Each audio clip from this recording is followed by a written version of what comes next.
Hey everyone, Gill Gross here, and it is time for a preview of Rafael Nadal versus Diego Schwartzman in the 2020 French Open semifinals.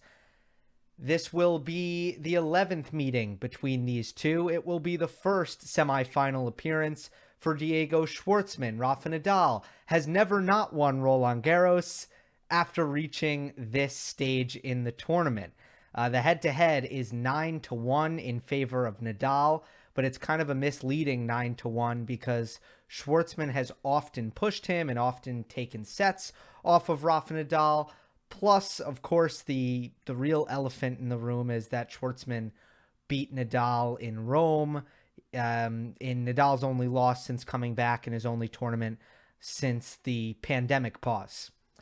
So, let me touch on how these two got here real quick before I jump into my semifinal prediction. For Diego Schwartzman, it was an incredibly entertaining and impressive 5-set affair with Dominc Thiem. The best way to summarize this one is it was an absolute war and a battle of attrition, and it was going to be largely decided by the fact, or it was going to be largely decided by which player would hit empty in the gas tank first. And that was Dominc Thiem coming off another 5-setter against Hugo Gaston and all of the match play he's come into. But I also don't think any credit should be taken away from Diego Schwartzman and how brutal and how physical he made those rallies. And I thought that Schwartzman was the superior player for most of the match, but it's also probably a fair assessment to say he choked away the second set and choked away the third set. He was in prime position to win both of those. Granted, Thiem had his chances in the first and couldn't capitalize, but Schwartzman let the scoreboard get to him, let the pressure get to him, and threw away a lot of chances. I'd say the most impressive part of the Argentine's performance was his ability to kind of brush off the blown opportunities, put his head down, came back after going down early in the fourth set, won a really tremendous fourth set tiebreak that really turned out to be Dominc Thiem's last push. By and large, tactically, I'd say the number one note would be Schwartzman's backhand was a lot more stable and a lot more effective than Dominc Thiem's backhand. This was true throughout the match, and that really helped Schwartzman get the better of the baseline rallies. And the serve return battle, again, on this surface was really quite neutral, which helped Diego Schwartzman. On other surfaces, Thiem might be able to get the better of that. For Rafa Nadal, it was a straight set win over 19-year-old Italian phenom Jannik Sinner. The young Italian made a great showing for himself. It couldn't be any more obvious that Sinner is the real deal, that he is a generational talent, that he is very, very special, and that he has a bright future ahead of him.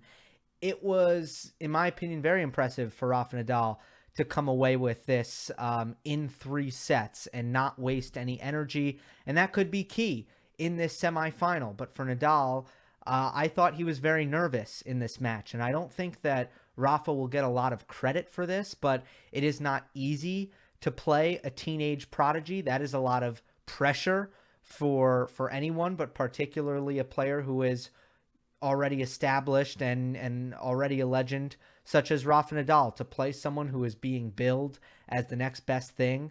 And I know that Nadal is, great against the next gen, but Sinner is kind of a different level, and there's a certain level of unknown with Jannik Sinner, and it might be that Rafa just respects him, and even more than some of the others in there.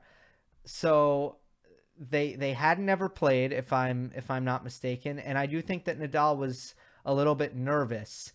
And one of the most important things that he did was kind of flip a switch on his return, because throughout this first set, Rafa's return was landing unbelievably short in the court, and you just can't get away with that with Sinner and the purity of his ball striking and his power.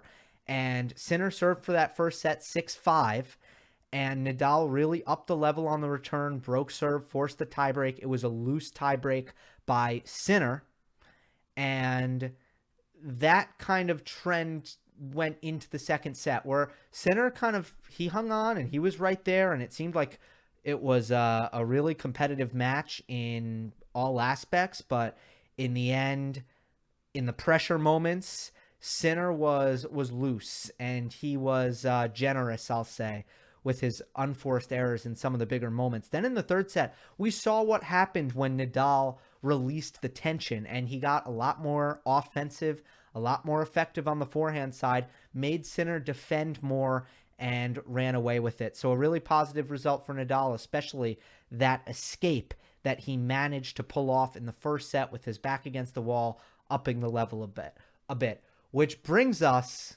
finally to the semifinal between Rafael Nadal and Diego Schwartzman. This match will hinge on whether or not Schwartzman is overpowered by Nadal, because traditionally in this matchup, that's the kind of thing that we will see. And I'd say the main culprits are, the main culprit is the Nadal forehand, followed by the serve. And I don't just mean Nadal's serve, I also mean Schwartzman's serve.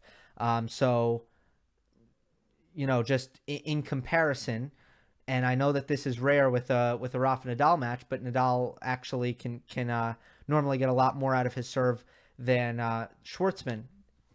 But a lot of it is the forehand. We have seen that these conditions at Roland Garros this year, and it's not dissimilar to the cold Rome night that we saw about 2 weeks ago. These conditions can really neutralize power and can really aid the retriever and the player who is very proficient in defense, as Diego Schwartzman is. So I think the question in this matchup, and I want to emphasize this and stress this, it could go either way. I'm not, we just have to see what happens.